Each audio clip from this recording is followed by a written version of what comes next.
Hi there! In this video we will cover a very important topic of this course. It's Pinterest SEO, or search engine optimization.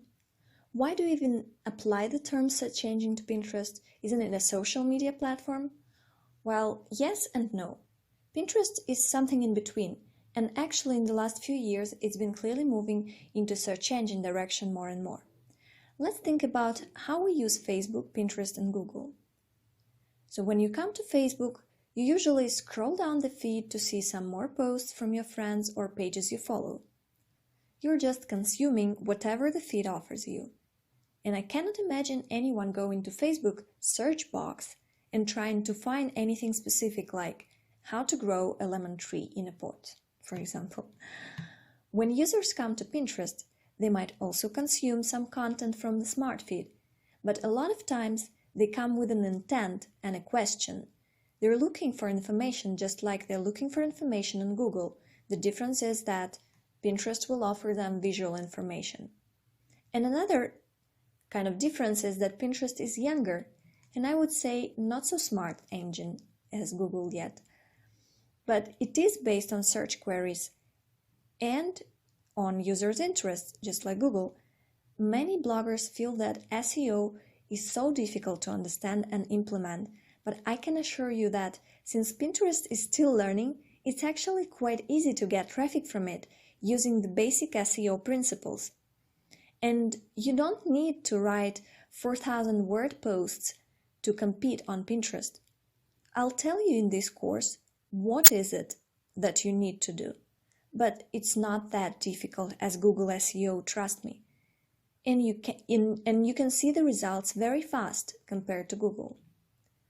So SEO has not always been a hot topic in regards to Pinterest. It became in 2014 when Pinterest introduced the smart feed. So what was important before the smart feed on Pinterest? It was fresh content and the number of followers. And what became more important with the introduction of the smart feed? It's not how fresh the pin is, but how good and how popular it is. Pinterest has been actually very open about the way they built the smart feed. At the time when they introduced the smart feed, they even published a post in their Pinterest engineering blog on Medium. And here is how the scheme looks from that post. You can read the post fully. If you're interested, I'll give you the link to it in your workbooks for this video. As you see, pins used to be seen in real time. However, it's not the case anymore. Pins are shown as best first rather than newest first. And Pinterest Smart Feed is responsible for prioritizing and ranking pins based on their quality, with quality being determined by Pinterest's algorithm. So these are the three different content pools from which Pinterest takes pins to show you in your home feed. So these pools include repins from the users you're following, the related pins, and the pins from your interests. So these are the sources of the pins. But how does Smart Feed decide which pins will go higher? I promise to give you an answer to this fundamental Pinterest SEO question in the next video. Keep watching.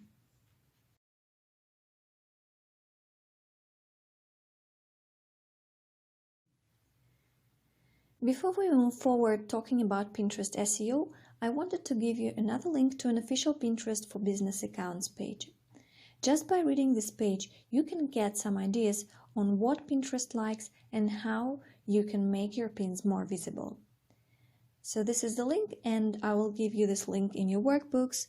And I encourage you to read this post carefully and trust, because this is an official Pinterest statement regarding SEO on their platform.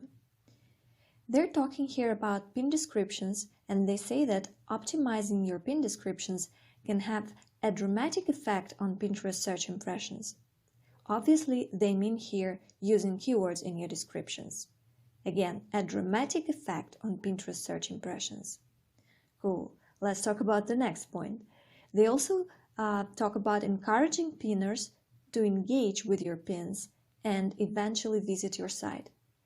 I think it's quite clear that the engagement score and how many clicks you get from a pin has a very strong influence on how often Pinterest will show your pin.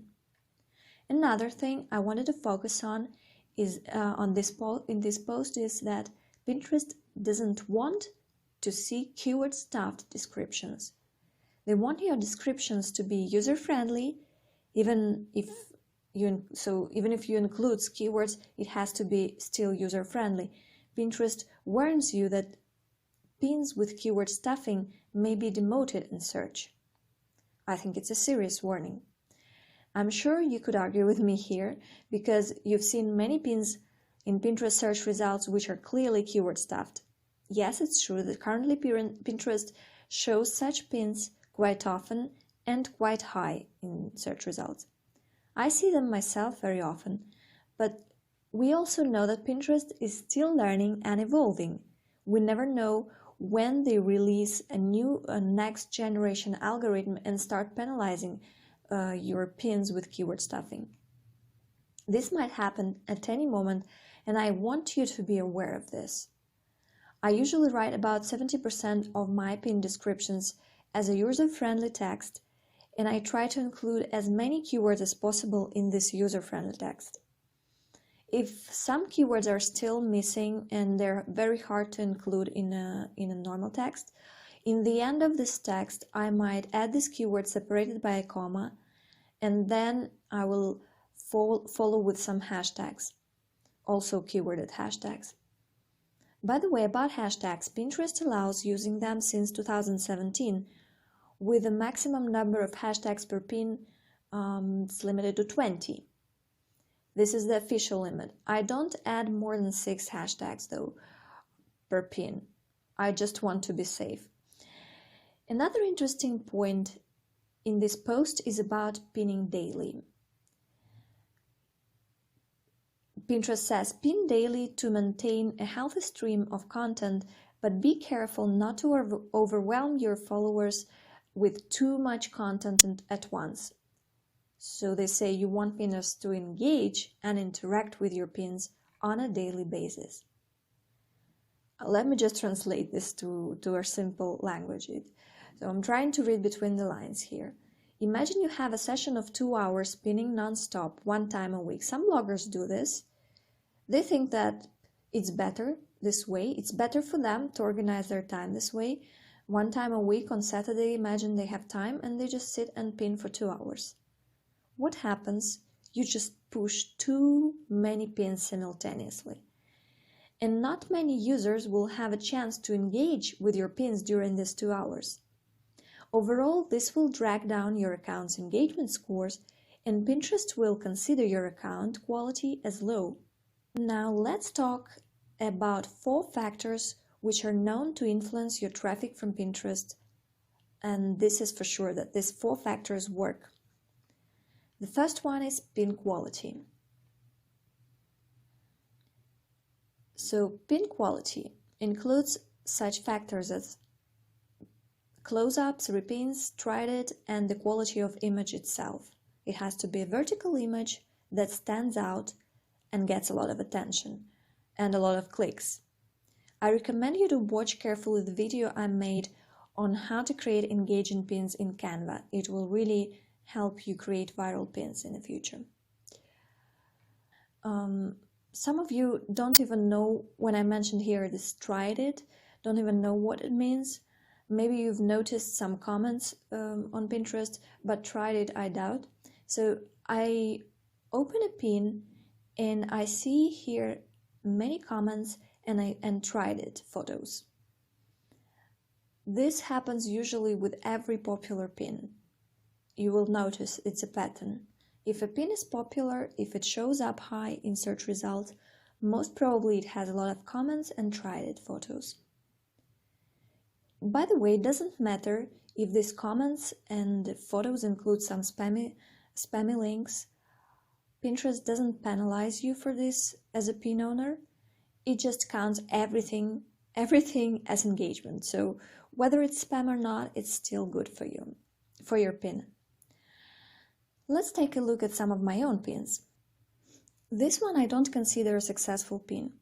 You see, it has appeared 359 times on Pinterest, but it's very low for the number of times it was saved, 105 times, and it had 222 close-ups and only 9 clicks to the site from this pin.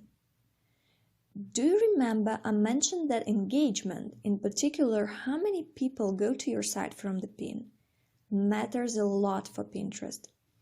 If they see that people are not clicking on your pin, the algorithm decides that this pin is not interesting and users don't like it. So the pin doesn't appear on Pinterest as often as it could, and basically the pin doesn't take off. To show you the difference, let's look at another pin. You can see that it appeared 2,630 times on Pinterest and it was saved 89 times.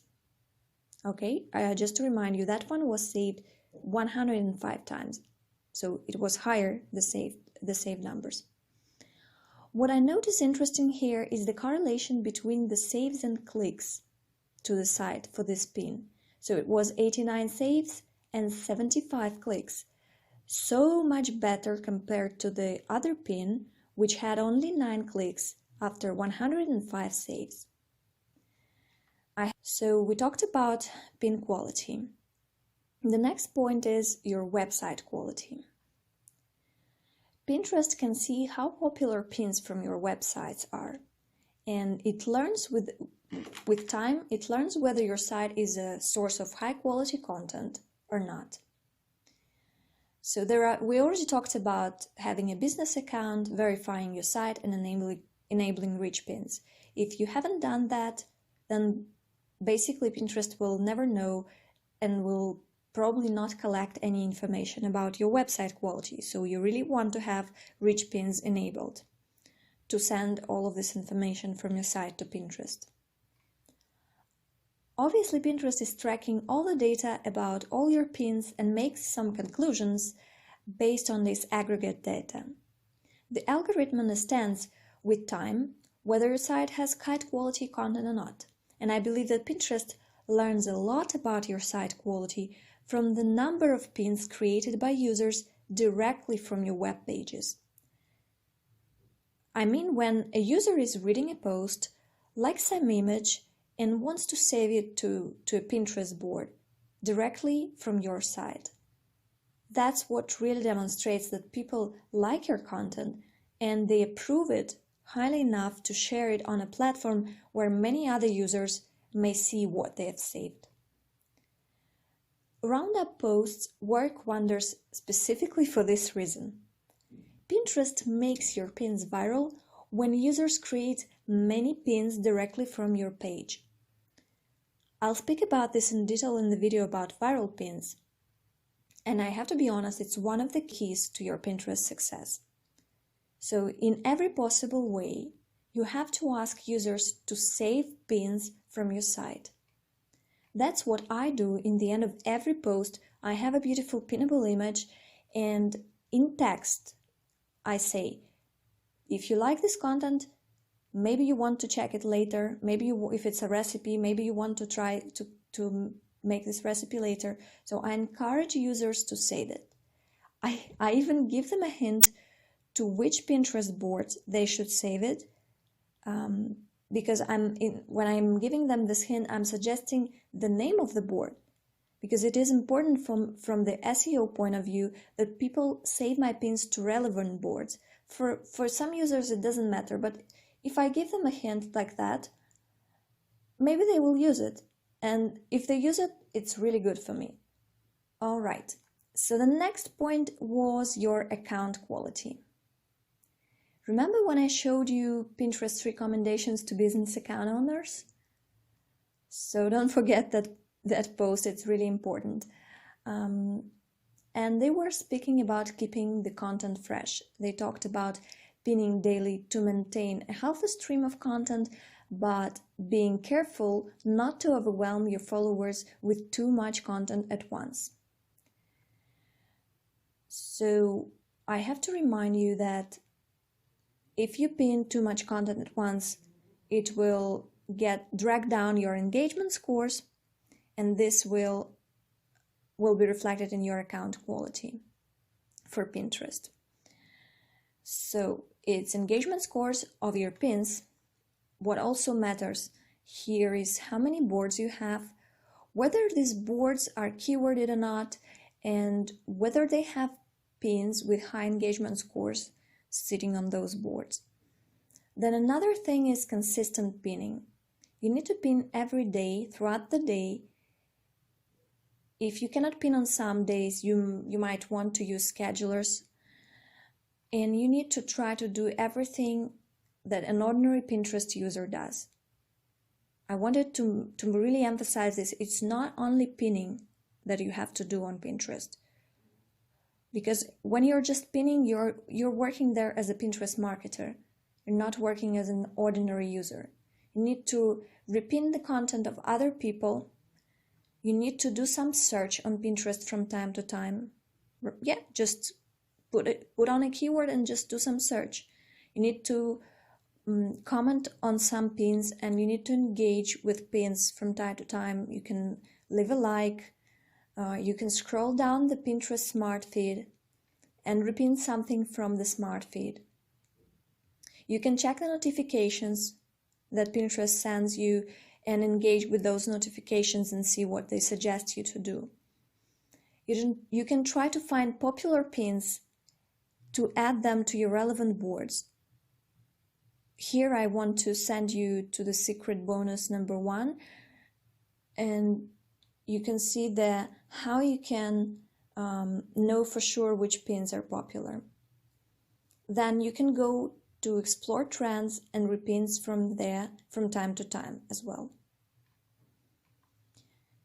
Okay, the last point was the relevance of your boards and pin descriptions. But I'll talk about it in the next video because it's a long story and it's too important to mix it up with the previously discussed factors. So let's move on and let's watch the next video.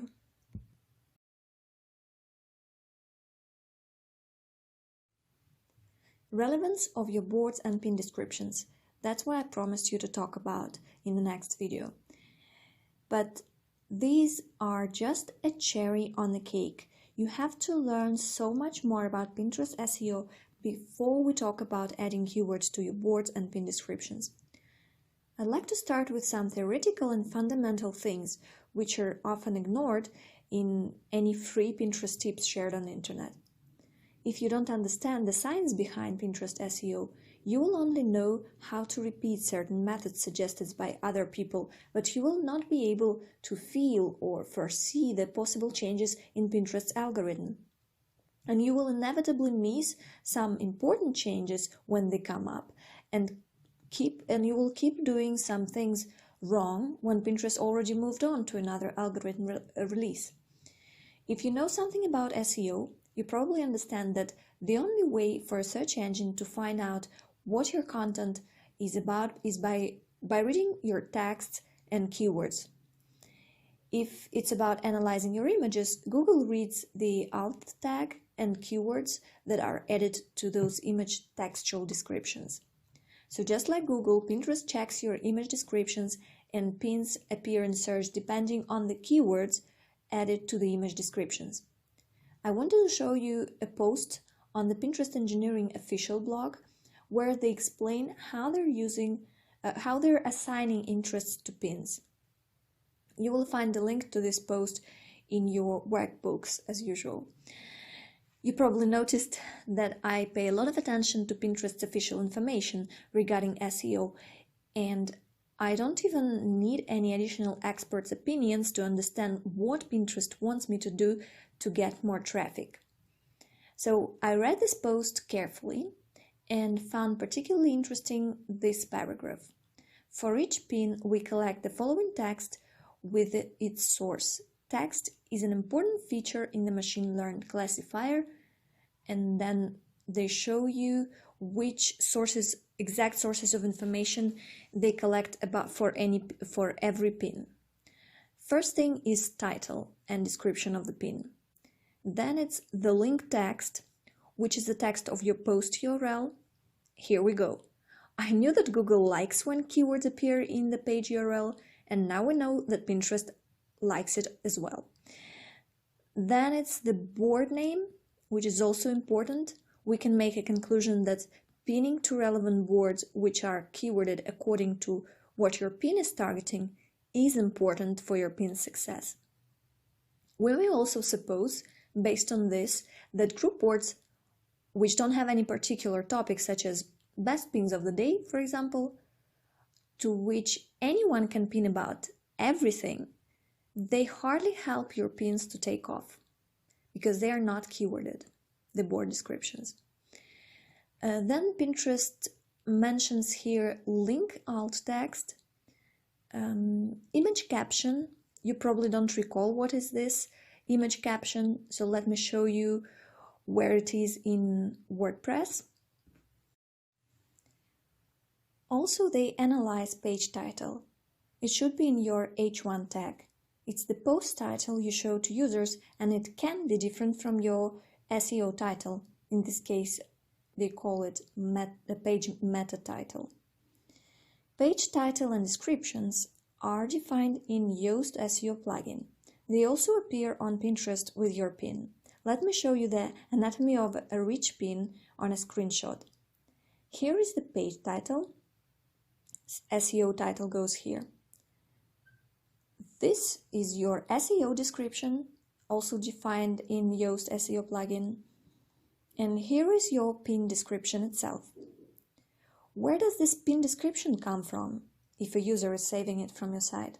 I know that many bloggers have issues with these pin descriptions in particular because Pinterest doesn't fetch the descriptions which they want to be shown when a user is saving something from the site. So yes, having a predefined keyword optimized description is great because when a user saves a pin from your site, most probably a user doesn't bother adding any keywords. But they also don't bother deleting your descriptions if you predefine them, right? So if you have a great description attached to your image, it helps your pin get viral with every new pin saved from your post. Can you control this pin description? Almost 100%. Not 100%, but almost in 100% cases you can. There are several ways to do so, and I'll speak about it in detail in the next video. That other video that you probably are waiting for, it will be full of practice. You really need to start applying your Pinterest SEO knowledge to pin descriptions, boards, profile names, etc.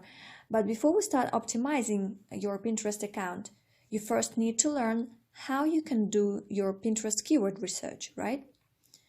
So let's talk about this. When it comes to optimizing your pins for SEO, you may be wondering whether there is a good Pinterest keywords research tool you can use. Actually, the best way to do keyword research on Pinterest is Pinterest itself. So let me show you how I do it. When you're typing in a search query on Pinterest, you'll notice that it auto-suggests keywords for you. It's done in a similar way on Google, right? These suggestions are popular search phrases. If you want to narrow down the search query, just click on one of the suggestions and you will see additional keywords. These keywords are ordered based on their popularity descending from the left to the right side. And they can give you great ideas for your future posts, by the way.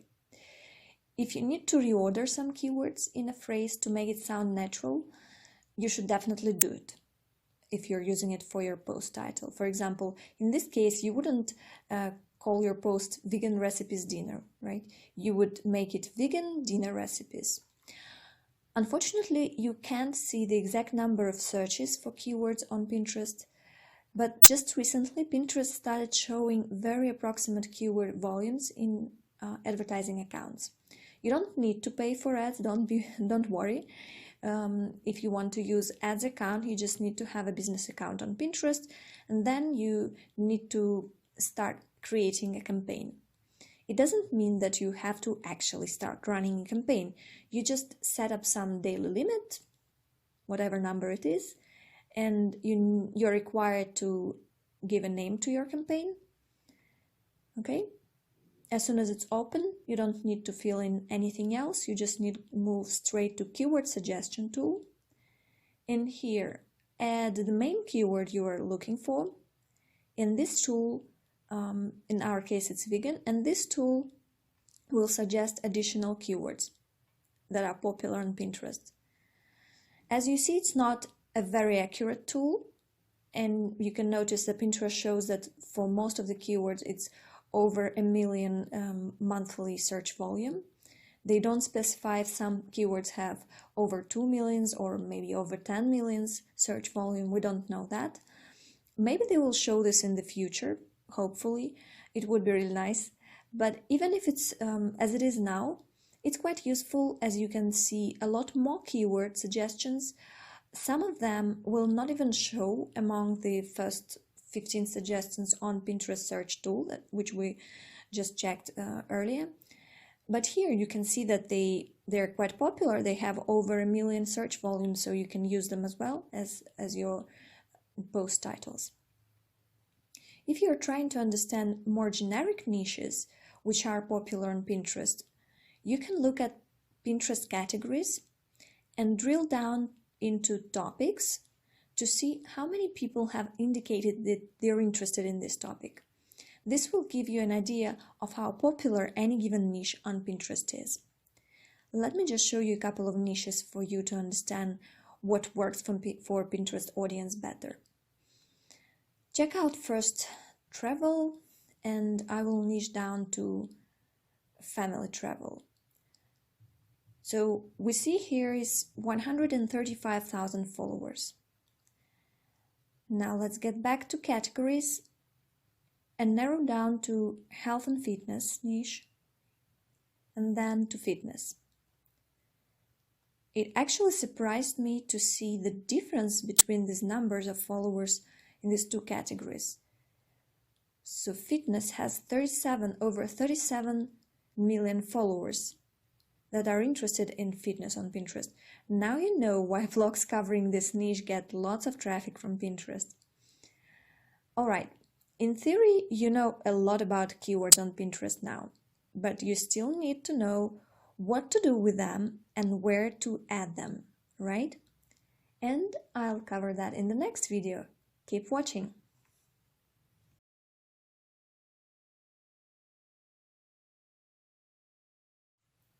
Now we are finally moving to practice. Let's apply everything that we learned about keywords on Pinterest to your account. And we need to start with your Pinterest profile. There are 3 places you can add keywords to optimize your profile. It's your username, your business name, and the About You field, which allows you up to 160 characters. Pinterest gives you plenty of space in the business name field to add keywords, so you need to add keywords right after your business name to show people what you do. Let's make a quick search on Pinterest with the filter People to see how keywords help some accounts show high for relevant keywords. I'll search for the keyword blogging for beginners. Here you can see the first blogger who shows up. She has this exact keyword in her business name. The same applies to other profiles, including mine. Next step is your Pinterest boards optimization. If you want your boards to be found in the search, you need to optimize them with keywords in a smart way. You need to add keywords both in the titles and in the descriptions of the boards. It's actually quite easy to get carried away when you're naming your Pinterest boards. Unfortunately, cute board names like Amazing Yummies are probably never going to show up in search. You also need to add keywords to the description of your board. Don't leave it blank. You've got 500 characters to spend on your best keywords. You need to include as many keywords into user-friendly description text as possible. You can start with some user-friendly text, and if your fantasy doesn't work anymore, then you can add some keywords separated by commas. But be careful with keyword stuffing, because as of March 2018, Pinterest doesn't penalize the owners of boards with keyword stuffing in the descriptions, but we never know when Pinterest moves to the next step in their fight against spam on the platform and starts penalizing for keyword stuffing on board descriptions. Historically, there was a point when keyword stuffing worked fine even on Google, but now it's impossible to imagine any website which is keyword stuffed to get anywhere high in Google search results. So I suppose that Pinterest will get to that point as well sooner or later. Also, make sure to categorize your boards correctly.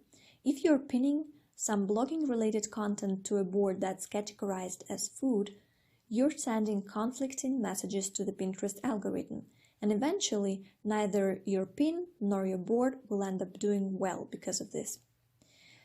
I also wanted to talk about board sections.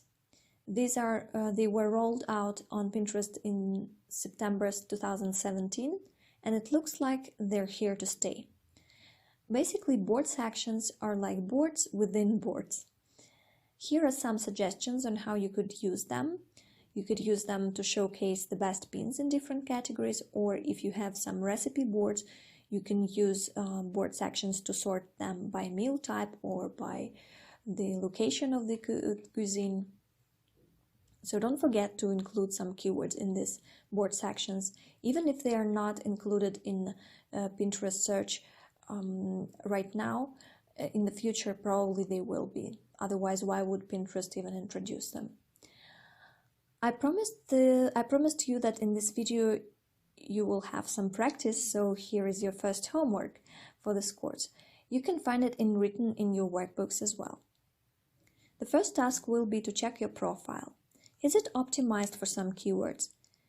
If your blog has a clear focus on some topic, this task will be easy. You just need to think of the most popular keywords in your niche and add them to your business name. If your site doesn't have any specific niche, then try to think of about 3 to 5 main topics you're going to cover.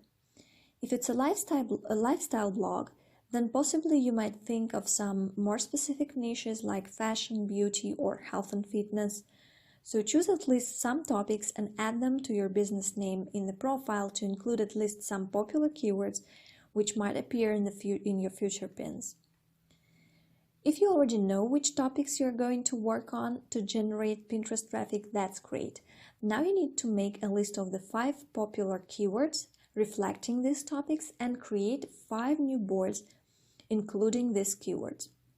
To complete this task, make sure to naturally include at least 2 keywords to the titles of your boards and at least 5 keywords to the descriptions of these new boards. If you don't have time right now to start adding popular relevant pins to these new boards, you can make them secret for now so that empty boards do not show up to the public. We reached the step of optimizing your best pin descriptions. It's a whole new topic, so check it out in the next video.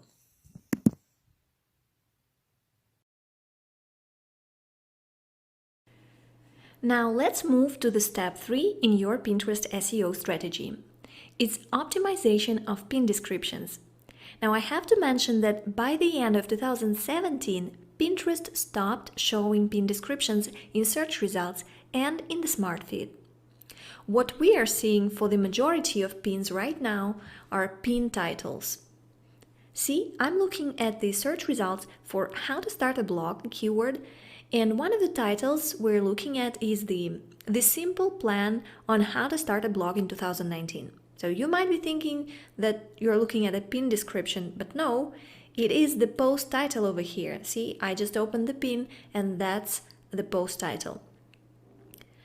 But if users are not seeing our pin descriptions, does it mean that we should leave them blank? Well, we shouldn't, because Pinterest algorithm works with pin descriptions to rank our pins. So we have up to 500 characters per pin description. So it's plenty of space to include many keyword variations. And when a user saves a pin from your website, Pinterest can automatically fetch pin descriptions from different places. Here are the places where Pinterest can fetch pin descriptions from. First, and the official recommended place for pin descriptions is data pin description attribute, which is added to the image as a code. I will give you a more detailed instruction on this in the next slide. And now I just wanted to talk about the other way, which was used quite often, but until recently. And I don't recommend it, didn't recommend it, I don't recommend it, especially now. It's alt tag, using alt tag for your as your pin description. So people use this way because it worked. Pinterest used to fetch pin descriptions automatically from alt tags. Pinterest used to do this when data pin description attribute, the one that that is recommended, when it wasn't defined by the website owner. However, the alt tag method is not recommended for two reasons. The first reason, it always was the same, because alt tag is used for Google SEO, and Google does not want to see long text descriptions for images.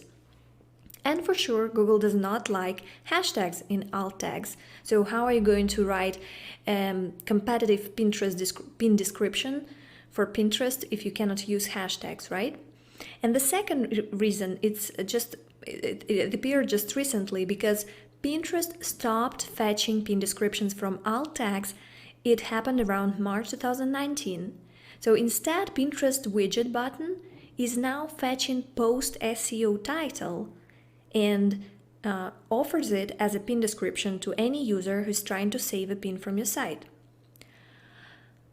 Another thing I wanted to talk in this video about is the recommended social sharing plugins, because I used to recommend Social Warfare plugin for about a year or so, because it allowed you adding a pin image and a pin description with hashtags.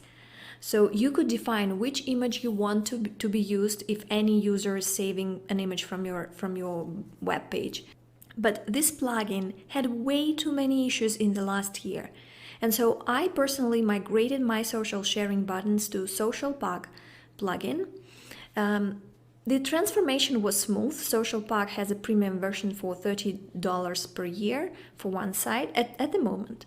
So while the transfer from social warfare to Social Pug can be done with saving your social accounts from the previous plugin, but it has to be used only with the premium version of the Social Pug plugin. Now, I also wanted to mention here that Social Pug even doesn't have an affiliate program at this time, so I don't have any special links, unfortunately, to give you even as a partner of this plugin. I wish I could give you some discount like I do with other partners, but I'm just letting you know what's the best recommended plugin to replace Social Warfare on the market right now. And you can just Google Social Pug, and you will find a plugin really fast, and it has all the instructions how to install it and how to make the transition from Social Warfare if you've been using it before. Now, getting back to data pin description code. I personally just add this code into my HTML code, and I know that you already feel overwhelmed when I just say the HTML code, but let me just show you quickly how you can do it. This is not some kind of hacker trick. This is an officially recommended piece of code. You can find it on this Pinterest for Business page, and you will find the link under the video as usual, so you can read it for yourself and confirm that this is officially recommended piece of code, which you can add at the end of every image link. You just need to add this code right after the image link. And here is my pin description. I wrote it in advance, and now I just want it to be attached to my pin image. Let me show you one of my blog posts and how I'm gonna do it there. I'm looking right now at one of my blog posts, and at the end of the blog post I have a pin, an image. If I click to save any image from using this Pinterest browser extension, these are the pin descriptions which Pinterest suggests. As you can see, this is exactly the post title over here. So this is what Pinterest right now is suggesting for every image you have on your site if you haven't defined data pin description. The same would obviously happen if any user tries to save pin from the site, either using Pinterest widget button in the browser or using Pinterest application on their phone. So I want Pinterest to fetch a longer Pinterest optimized description. And what do? I will go to my site, an admin panel. Let's include here the pin description. So here we go, data pin description. Here are all my hashtags. Again, just take a look. Here is the alt tag. It's very short, just for Google. And I'm going to save this now. Update. I will update the blog post again. And let's see which pin description we're going to fetch now. Exactly. So this image, since now it has this data pin description, it already gives me the correct pin description. And all the others, which I didn't edit yet, they are not giving the correct pin description. It's not that much time as it looks like when you just have this data pin description thing in front of you. You just have, you just need to write the text itself and just insert all of this code after your image link. And one more thing, if you are looking at an easier way to update your data pin descriptions for many images on your site, if you don't want to mess up with your code, or you're worried, or you think it's too much manual work, well, there is a way you could do it a little bit faster with a plugin which works in a similar way to Yoast SEO plugin. It's called Tasty Pins, and if you just Google it again, you will find it. It costs $30 per year, and what it does, it just adds this Pinterest text special window into your image details. Using this plugin, you can add alternative text, which is alt text, and you can add Pinterest text. And all of this will be done in this simple window. So either if it's easier for you to do it this way, you can pay a little bit extra per year, and you will get it done a little bit faster. I wouldn't say that it's much faster, because you still have to write the pin description, open an image, and edit the Pinterest text for this image. But on the other hand, for people who don't like to mess up with code, maybe it is easier. It's totally up to you. I'm personally going to use this manual way for now, and so I don't want my pin descriptions to disappear one day just because the plugin stopped working, or I forgot to update it, or whatever other reason could happen. So another thing you can do with your keywords is to use them in your blog post title and meta description. Both are defined in Yoast SEO plugin. So using keywords here will transfer you in from your keywords to Pinterest directly if you're using enabled rich pins. What I really love about Pinterest is that if some of your titles or descriptions didn't work well, you realize it later, you can easily update them and add other keywords in the post itself, and Pinterest will automatically apply these new titles and descriptions to all of your old posts which send users to this particular post. The next step is making relevant image choices. So one of the changes that Pinterest made in 2017 was the introduction of Lens. It's a visual search function that allows you to take a photo of a product, and Pinterest then returns pins that it thinks that they're a match to your photo. But what does it mean for you? Pinterest can see your images and is making associations with other similar images based on their graphical content. How does it work? You can click on this little button on the right top corner of any pin, and you will see which images Pinterest considers similar based on their graphical content. So what conclusion we can make here? Well, to summarize it is that if you're writing a post on blogging, for example, you don't want to use there a roasted chicken image as a background. And if you think that it's just a joke, no. I've seen, maybe not a chicken, but I've seen blogging posts that have a background of a fruit or strawberry.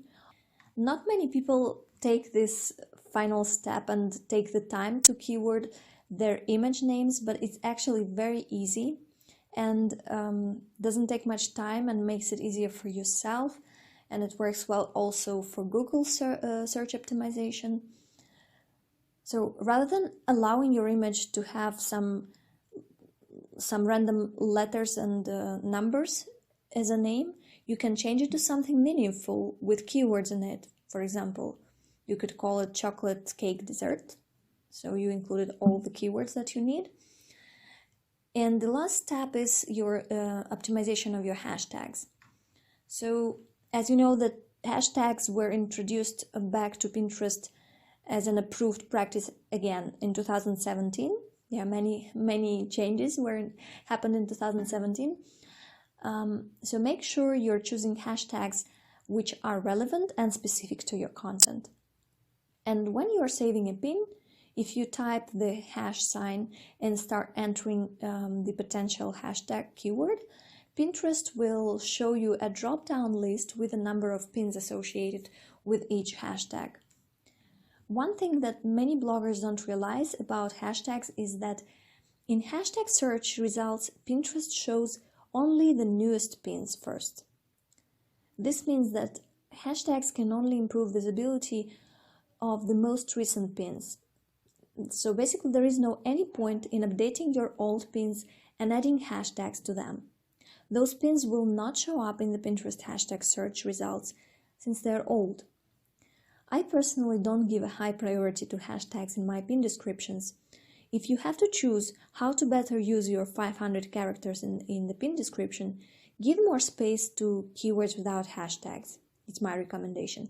And remember that even though Pinterest allows a maximum of 20 hashtags per pin, it's better to be safe and limit it to 5 or maybe 6 hashtags per pin.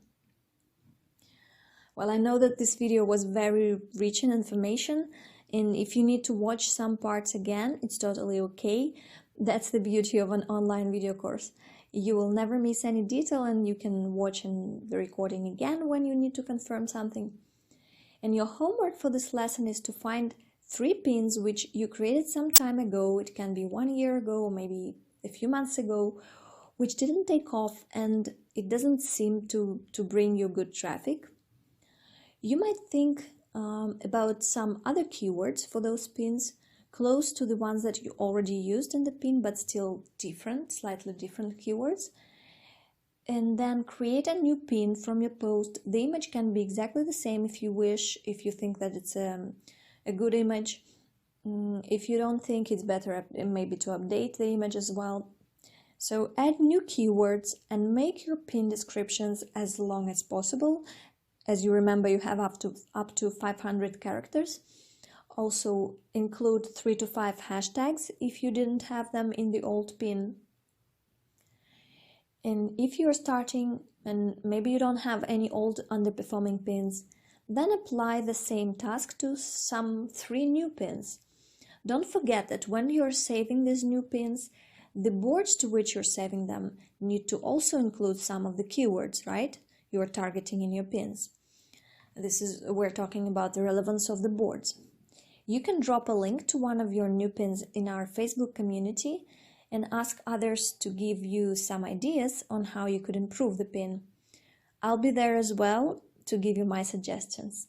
And I'll see you in the next video.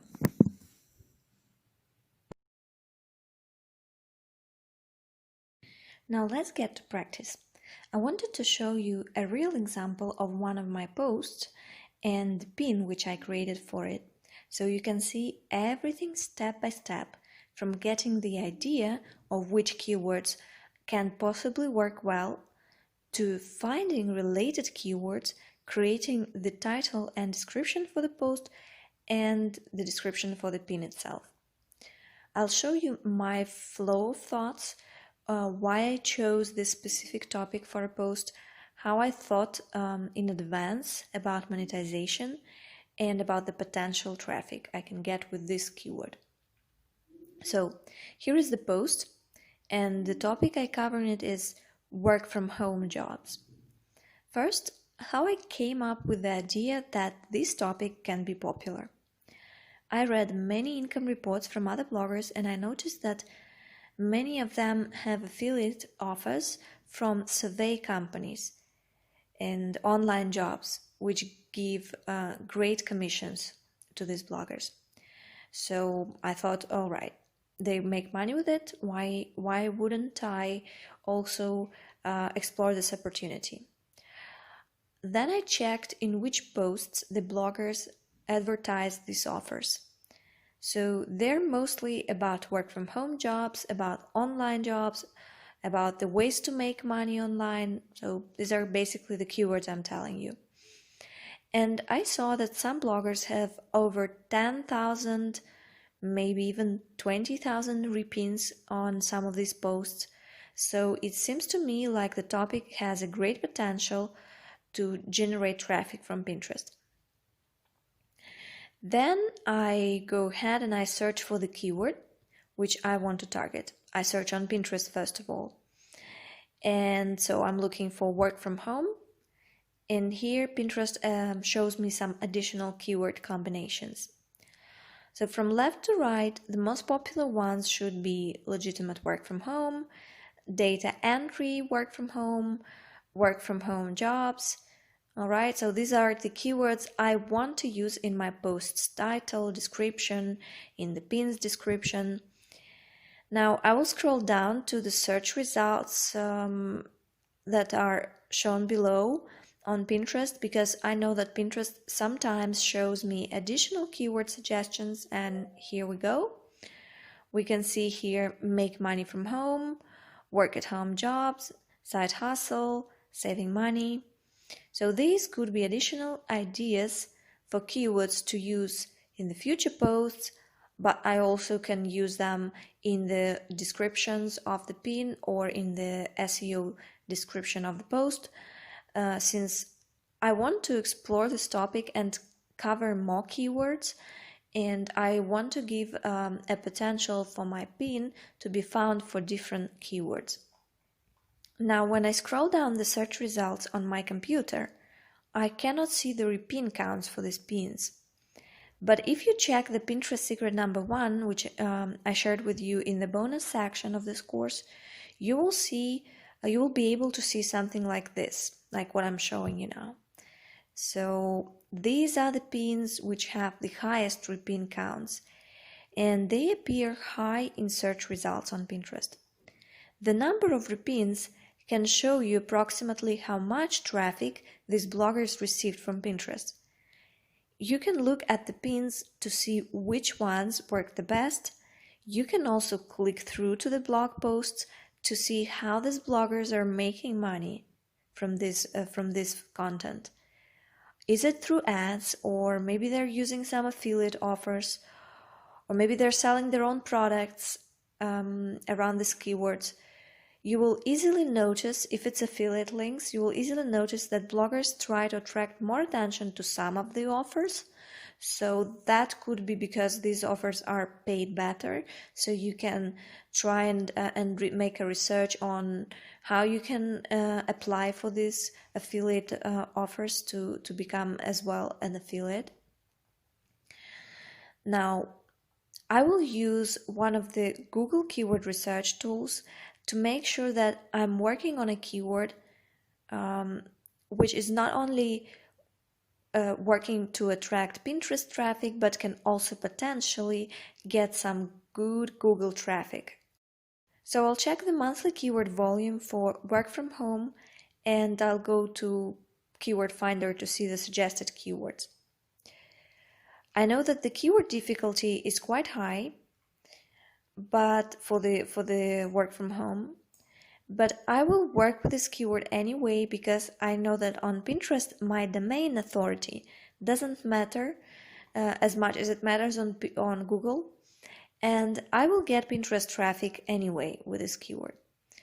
As long as the keyword is popular, as long as my pin is good looking pin, it's keyworded, etc., it doesn't matter how old is my site or whether I have a lot of backlinks, but all of this matters on Google. So I have to, if I take this keyword, I understand that it will be easy for me to get traffic from Pinterest, but what about Google traffic? Well, I'm writing a post for a popular keyword, And maybe in a year, or maybe in 2 years or later, my domain authority for Google will increase. And so by that time, this post will have better chances to rank in Google. Now, what I see from these keyword suggestions here is that the search phrase work from home jobs is actually more popular on Google, right? So it has higher keyword volume. I will make sure to use the word jobs in my post title as well. Now, I use a little additional trick here to check other related keywords Pinterest suggests, but in order to do this, I'll need to use a smartphone. You really need to get a habit of checking everything related to Pinterest on your mobile devices. That's because the majority of Pinterest users are coming from mobile devices, and they're not coming from desktop computers. Let's make a quick Google search on your smartphone. For the keyword, we were looking for work from home, but we need to show Google that we have an intent to find results from Pinterest. So what I will be looking for, I'll be looking for work from home, Pinterest. That's it. So the first results, if I insert the keyword this way, the first results will be from Pinterest. And here we're seeing the best pins which Pinterest wants to push to be shown in Google search results first. Now I will check the first group of pins, of images from Pinterest, and here we have an interesting option that we click on these dots underneath on the right side of the pin, and if you click here, you'll see additional keyword suggestions. So here you'll need to use your logic first of all and think which of these keyword suggestions really are appropriate for your post, because some of them will be very slightly related, but Pinterest can see that they appear in in some pins together, so they will show them. But not in my pin. I don't need in my pin, for example, the keyword saving money for Christmas. Doesn't make sense to add this keyword to my post about work from home jobs. Alright, so you can get some additional ideas here if you click on the first 3 or 5 pins appearing in Google search results in a combination with the word Pinterest. And you can just write down the most relevant suggestions to use them in your pin description.